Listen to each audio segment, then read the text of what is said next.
Well, it's a big day here at Smoogleville. The bandsaw has arrived, the long-awaited bandsaw.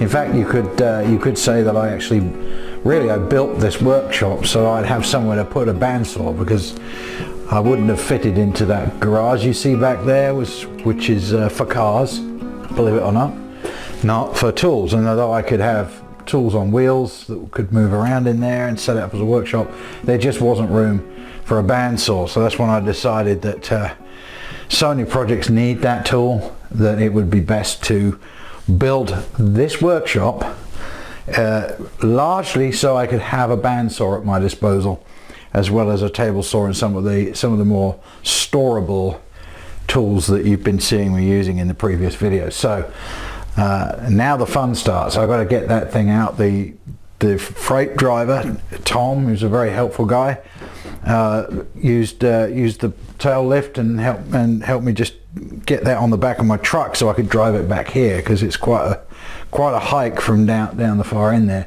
But now I've got to get it in here, get it unpacked, and this will basically become a sort of an out-of-the-box Laguna bandsaw video. So I think we'll all have a bit of fun seeing how much setup's involved in that and how long it takes to get that up and running. So that'll be my project tonight. So I'm gonna pull this into the workshop, and then I've got to go back to work. So we'll pick this up a bit later.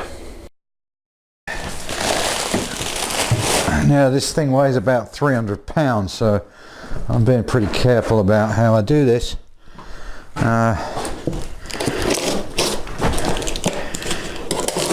Hopefully I can take most of the parts out bit by bit, otherwise I'll just be taking the box apart around it, I guess. Let's see what we can do.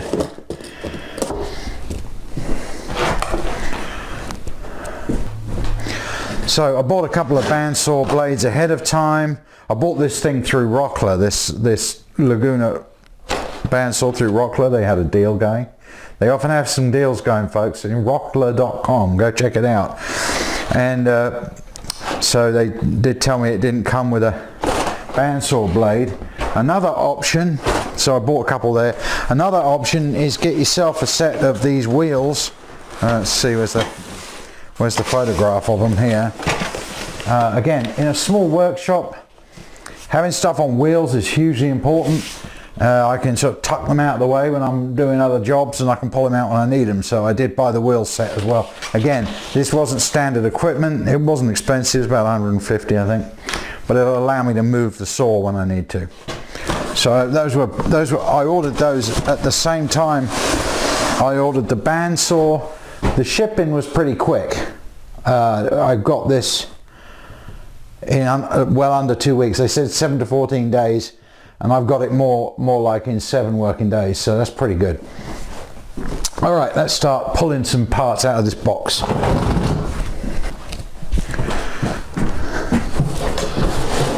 All right, what have we got? The 1412 bandsaw manual. Good, we'll be needing that.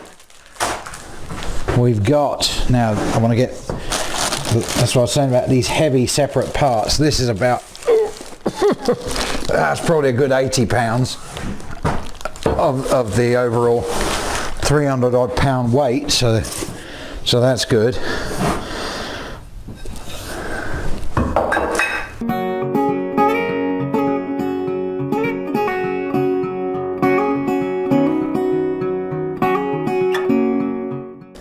This is going to be interesting how they suggest that we lift this up.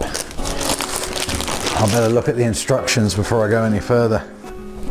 Alright, well, I'm already liking these instructions. They're very clear, well written, lots of pictures, big print, how I like it.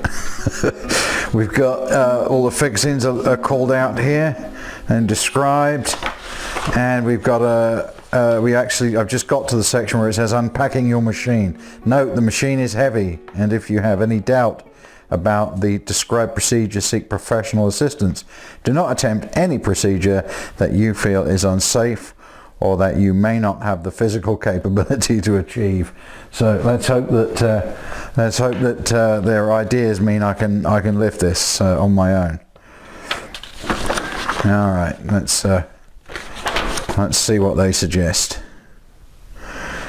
Well, we start with the assembly and setup, interestingly, of the base. Makes sense, right? So the first gotcha I've discovered is, having taken all the parts off the top, I think there's more parts underneath, base parts. So I've got to actually get this out of the box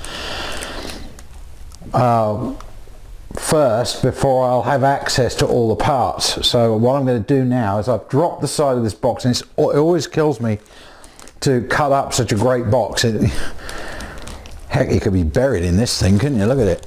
Anyway, it's a really good box, and I've had to cut the side out to expose this, and what I'm going to do is I'm going to put some timber down here to support the back of that, and then I'm going to lift this out, preferably without killing myself, but I think I can do it.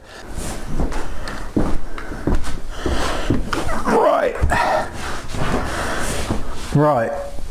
So what I'm thinking is I'm going to just tip the box up so this falls onto these. So I'm going to cut away just where these are. I'm going to cut away some of this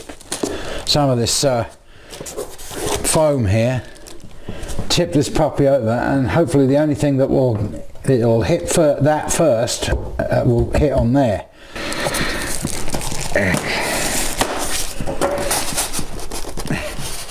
So at this point I decided to measure the height so I could get the distance right for the wooden blocks, so the back of the bandsaw would land neatly on those. Turned out to be about 11 inches.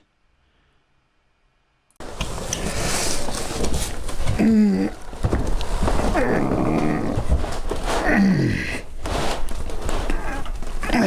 haven't really got any way of slowing this down, so let's hope it don't flip out.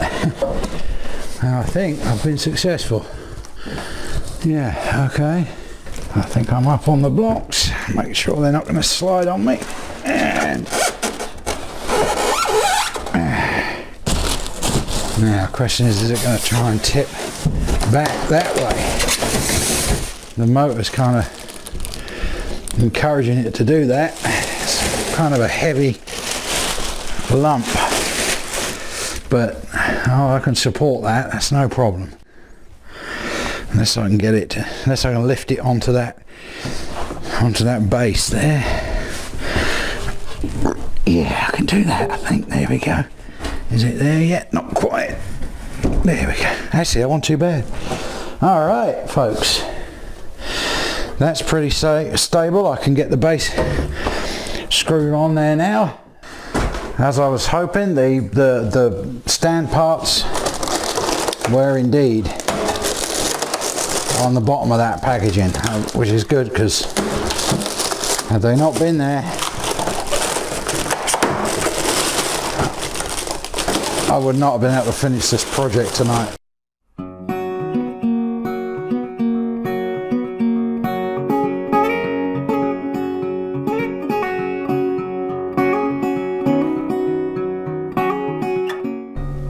Now I'm going to screw it to the base of that bandsaw down here. What I didn't do yet is I haven't put the wheels on, because the wheels are going to go at the back, and if I try and stand this up with wheels on it, it's just going to keep rolling away from me. I'll never stand it up. There won't be enough friction to I'm going to have to, you know, rest on this when I turn this over. So it says put this on first, but I don't see any reason why you can't put it on after, even if I have to jack this up a little bit. To do that, I think those wheels are going to be a problem, so I'm going to leave those off, and hopefully I'm going to have enough friction. Actually, let's just sweep a little of that dust from under there, because that might give it a little, might allow it to slip a little more than I'd like. Let's get some of that sawdust out of there.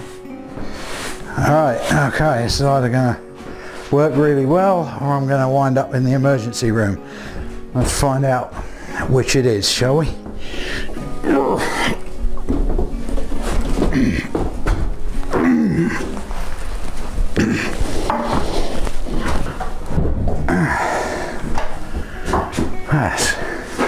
That was quite manageable, actually. Now I can start loading this puppy out.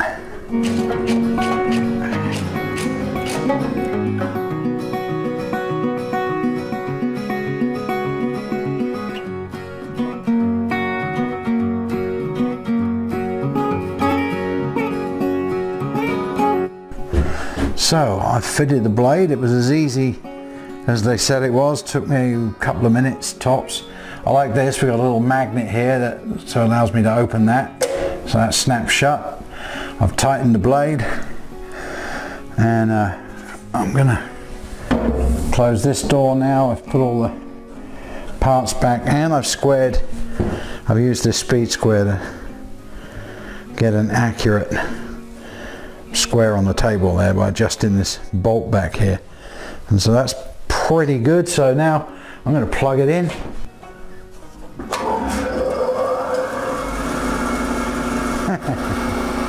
Lovely.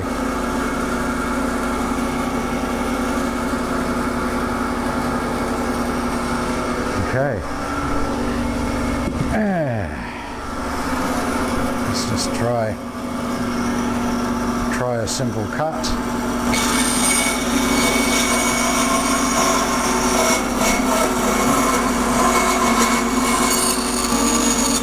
Oh, sweet.